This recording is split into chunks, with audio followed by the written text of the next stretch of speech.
All right, cool. So what we want to go over in this video is, a lot of times we talk about teaching patients how to hip hinge to preserve their low back. And if they can stabilize their lumbar spine and learn how to hip hinge, they do better. One problem is I see a lot of focus on the extension piece, the hip extension piece, and not in the depth of the hip hinge. So it's kind of like a stabilized mobility drill. It's a mix of mobile and stable. So Jenny, I know you've worked with clients, you've seen some bad hip hinges. Show me a day one hip hinge that's very common in your world.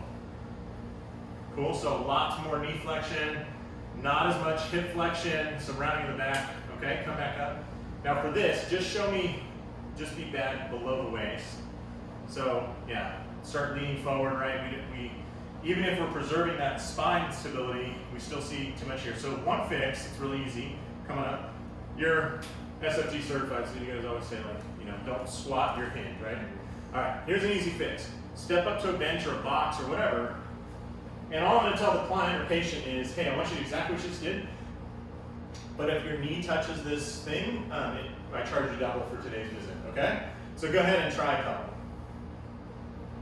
And now their knee stays away from the bench, and they're forced to do more motion in their hips.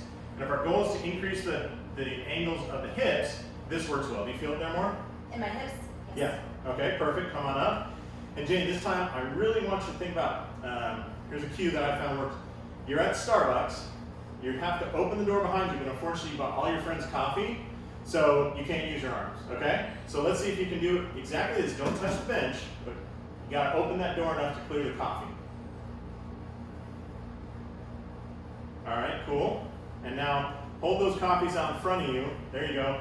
And you can see she's gaining a couple more degrees here. Now here's a couple fixes. You can come on up. Thank you.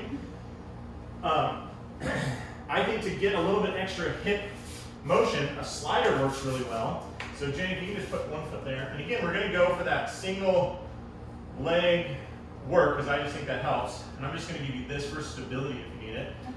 All I want you to do is exactly the same feeling. This time we're just going to focus on that left hip. I want you to slide that little pad back behind you as you really kind of flex that left hip.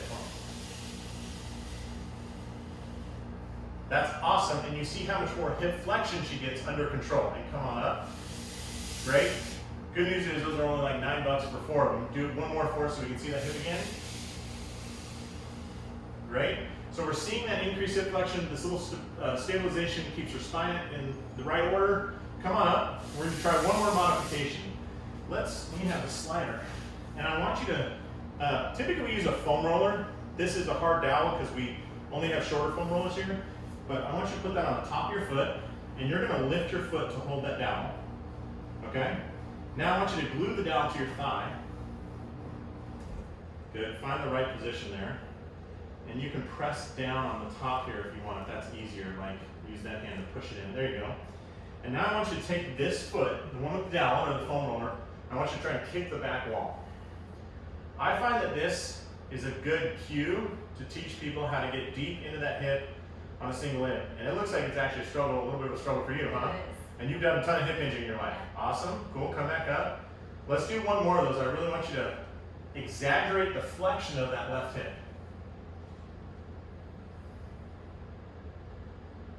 Good, now we do see a little bit more knee flexion here. I'm gonna let that go. Move your hand up here, up towards me. There you go, just to get our center of gravity this way. Come back up. Come back up. Would you mind showing us on the other side so people in the camera can see? Same thing? Yep, same exact thing. Now you can't see the hip flexion. I just want you to see the position of the dowel and whatnot here. So keep it glued to the thigh. Do you feel it in your hip? Oh, yes. Fantastic. Come on up. So a couple options there. Increase the hip flexion when we're trying to teach patients how to flex their hip for ADLs and whatnot when they have a cranky little back.